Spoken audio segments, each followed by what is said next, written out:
Hey everyone, welcome to this explainer. Today, we're unpacking something pretty wild. How a single, unexpectedly small financial choice actually reveals the entire psychology of wealth building. We're going to look at a seemingly innocent $100 decision that, over time, literally ends up costing people thousands. And it's not because of the math, but because of what happens inside our own minds. Okay, picture this. You're just going about your week, and bam, you get an unexpected $100. It's not life-changing money, right? It's definitely not going to pay off your mortgage or buy you a new car. But how you react to this exact piece of paper or that notification lighting up your banking app tells us an incredible amount about your financial future. Part 1, a tale of two choices, Jake and Ryan. Let's see exactly how two 25-year-olds handle this exact same scenario.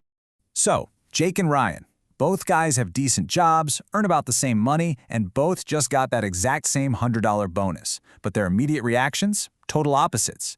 Jake decides to celebrate. He takes that cash and instantly snags a fresh pair of sneakers. Ryan, on the other hand, does what most people would consider incredibly boring. He quietly takes that same $100 and invests it. Now, biologically, let's look at what's happening beneath the surface. Jake just bought himself a massive dopamine rush. That fleeting spike of excitement, that instant reward, it feels amazing in the moment. Unboxing the shoes, lacing them up, it is a thrill.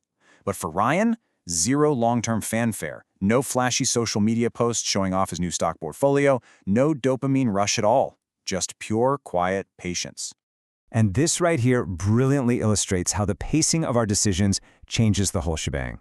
On day 1, the decision is locked in. By week 1, Jake's hype over those sneakers is already completely faded, and his life is back to normal.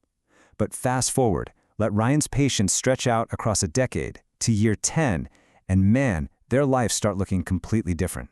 Which brings us to part 2, the psychology of spending and why it's just so incredibly hard to make the choice Ryan made. The real kicker is our brain's absolute love for immediate rewards. Think about it. A purchase today, like those new shoes, a fancy dinner, some new gadget, feels tangible. It feels real. You can hold it right now. But future wealth, that feels completely invisible. It's just a bunch of numbers on a screen for a version of yourself that, frankly, doesn't even feel real yet. This perfectly explains the ultimate trap our brains set for us. Spending money feels effortless. Heck, it's fun. But saving it feels incredibly difficult because we're essentially fighting our own biological demand for instant gratification. Every single day, we're wrestling with this exact same internal question. Do I want this right now, or do I want something way bigger later on? Let's move into part 3, the compounding habit, beyond the money. How do we actually bridge this psychological gap? Okay, here is a secret about wealth that we really don't talk about enough. The wealthiest folks out there aren't necessarily smarter than everyone else. They are simply absolute masters of delayed gratification. They possess this incredibly rare ability to tolerate temporary discomfort, the FOMO of missing out today, in exchange for much larger rewards in the future. Now let's be real, $100 isn't making anyone rich. But that completely misses the point. Life isn't usually transformed by one big, dramatic, movie-style choice. It's changed by thousands of tiny choices. That initial $100 decision matters so much because it represents the habit behind the choice. It's a mirror reflecting those thousands of micro-decisions you're making every single year. We are always hearing about compound interest with money, right? But it goes way beyond math. Just like invested cash grows exponentially over time, the actual mental skill of delaying gratification compounds just as powerfully. The more you practice saying no to that quick dopamine hit today, the easier it gets to build wealth tomorrow. Your self-discipline literally compounds. Part 4, changing your mindset, 10 years later. Let's jump forward and see the ultimate outcome for our two guys. A decade down the road really puts things into perspective. Jake barely even remembers those sneakers. They'd probably been sitting in a landfill for years. But here's the wild part. Ryan barely remembers that specific $100 investment either.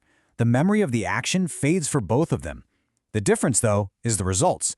Ryan is actually noticing the massive financial snowball from his patience, while Jake has absolutely nothing to show for it.